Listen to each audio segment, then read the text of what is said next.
Welcome back. It's Intro to Physical Anthropology. This is David Leitner. I'm your instructor.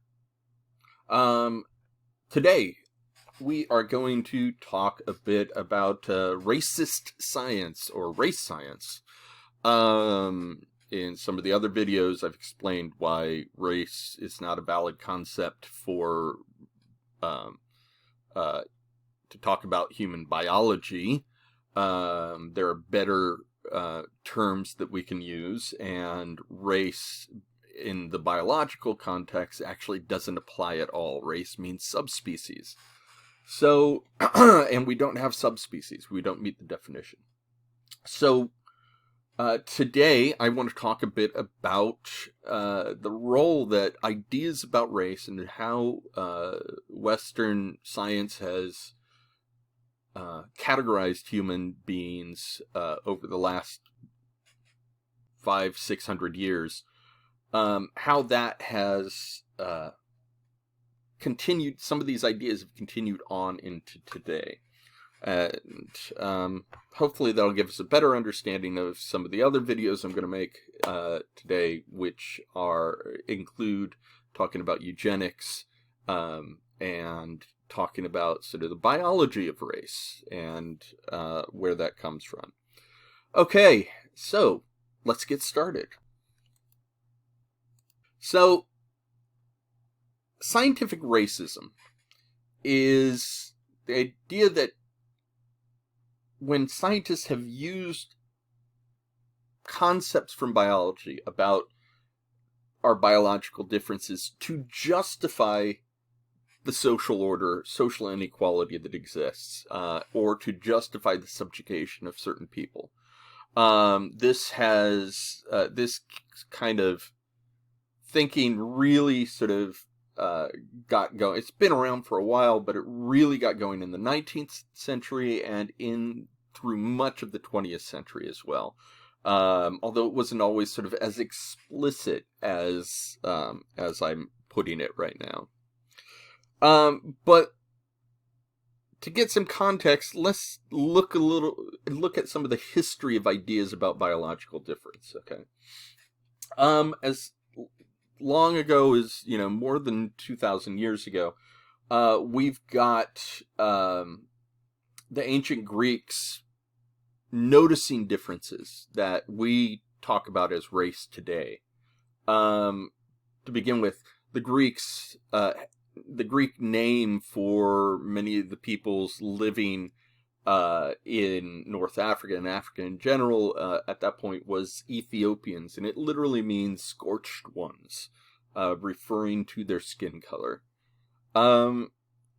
Herodotus, sort of the first real historian, in his sort of history of I can't remember if it was which wars it was. Anyways, he describes several groups of people around the Mediterranean. Many of his descriptions, though, are really sort of second and third hand. And when he describes the Scythians, not only does he sort of describe their appearance and hair color and skin color, but he also talks about them being anthropophagi. That means literally means man-eater. So they had a reputation for drinking wine out of the skull caps of their enemies. Not necessarily true, but this is sort of taken as truth at the time about people. Obviously, we need more reliable information to really sort of talk about the differences in people. Through much of the Age of Discovery, the Renaissance, and the Age of Reason, many people believed that there were species of so-called monstrous people that existed just over the horizon. These were horribly deformed, or ugly or frightening sorts of human beings who could not be accepted into regular society. There was no basis in fact for these, and as voyages become more popular, not more popular, more regular, people start to realize, actually, there's no such thing as these monstrous people. Maybe we made it all up, etc., etc. And it kind of loses its popularity. Now, for much of the Middle Ages, Renaissance, Age of Reason in Europe, there was a debate about creation. Whether you were a creationist or not didn't matter. The real debate was, were people created as in one event of creation or through many events of creation? So there would be like a creation for Africans and a creation for Asians, a creation for Europeans, etc. The first of those, that there was just one creation event, is called monogenism. Mono meaning one, Genesis referring to creation or birth. And it's believed that the emergence of races comes after the creation of human beings. Therefore, races were like separate subspecies. They believed heavily that the change agent at this time, remember this is long before Darwin, the change agent that caused all these changes was the environment. They called it environmentalism, not to be confused with modern environmentalism. But the idea of this environmentalism was that the environment around you, the climate, the ecology, all of those things, especially the qualities of the air, could transform you, both individually and collectively as a group. And so, in typical European fashion, European climates were considered the best. And if you went to other climates anywhere else, the fact that people lived in these climates was evidence enough that they were lesser beings. The idea, too, though, was that if you raise a human in so-called civilization, you could, quote-unquote, domesticate the savage. That's a really offensive term. I'm sorry. I'm not trying to offend anybody with that. I just want to be accurate about sort of the degree to which people thought about other people who weren't them. Europeans thought about non-Europeans. In many ways, this is a Lamarckian idea, but it's not actually, not everybody who believed in this believed in Lamarck, but there are sort of shades of it there.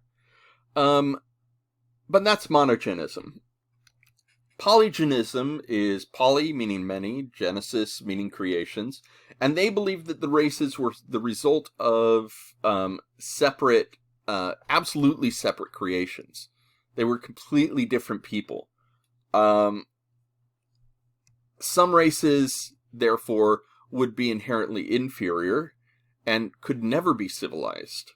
Others might be sort of in the middle and could perhaps be civilized. Oftentimes, the British thought of the Indians this way, the South Asian Indians, in part because Indian culture at the time had a very bureaucratic sort of apparatus already in state, existing when the British had arrived. So they kind of recognized some things of civilization, of their civilization already existing there. For them, there just couldn't have been enough time for the differences in the races to develop through environmentalism. They even pointed to the Greek description of Ethiopians to say, see, they already looked like that back then, so they couldn't have developed in that amount of time. Remember, people think the Earth is like 6,000 years old at this point, so that wouldn't have been nearly enough time. By anyone's imagination. So, polygenism sort of is sort of going along these lines. Now, you might think, well, and here's an example of how the monogenists sort of broke things down, though. Like I said, the polygenists think other kinds of people are completely different species, whereas monogenists think that you can think of them as subspecies. And interestingly enough, many of the schemes schema sort of put in place for categorizing human beings into subspecies were very similar. They came up with similar categories, but that's probably more to do with cultural norms and the way they saw cultural differences than the fact that there is anything to this idea of biological races in humans. Um, uh, but you can see here, the schemes are almost the same. You've got both of them have Europeans, whether it's Europeus or Caucasian. Both of them have Americans, whether it's Americanus or American. Asian, ANTHR or African. And finally, Malayan was a big difference between these two. Blumenbach thought of the people of Southeast Asia and the Malay Archipelago and all of those islands in the Pacific to be a different subspecies from Asians. Whereas Linnaeus thought there were also not only monstrous people, but also feroz, wild men, oftentimes based on stories of feral children who would be found in the woods, apparently raised by wolves. A lot of these stories have been debunked now, even the ones that involved actual people sort of being found in the woods and, so forth. Many people believe that these weren't people actually raised by wolves, but horribly abused children who were abandoned, basically. Now, you might think that there would be a clear division between the side that supports slavery and the side that doesn't, like polygenism, like the idea that they're a completely different species from us would seem to be like the natural position of a pro-slavery advocate. But in fact, actually, both sides had arguments for or against slavery. It was completely independent of that idea. Both sides really saw other people as lesser. Whether you saw it as part of one creation event or not, pretty much all of them thought, well, if they're not European, they're not civilized. So there's a lot in common between these two points of view. So you can see why, with the Europeans having this attitude and going around the world and meeting new people and killing them, that's kind of an inevitable problem. Interestingly, this continues even after On the Origin of Species is published. Fundamentally, Origin of Species is arguing for a monogenist point of view. Now, he's not talking about creation, he's talking about evolution. But the idea is the same. All life ultimately stems from a single point of creation. That means all humans did as well. But as many people used natural selection as evidence for the inherent dignity and equality of the different races, as used it as justification for eradicating or enslaving various people. So a lesson there, okay. The use of science in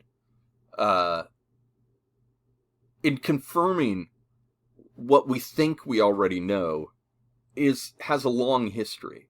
Particularly when it comes to ideas about race. Most of the things we research about race, even up to this day, oftentimes have little or problematic bases in scientific fact. There's just a lot of biased research that has gone on and in different forms still does. I'd like to think things are better today, but I think we can still find examples of racist science occurring. I'll talk a little more about this topic when I cover eugenics. And we'll talk a little bit more about just what some of these current day scientific racists look like and what they're actually arguing. So until then, take care of yourself. I hope you're all okay, and have a great day. See you soon.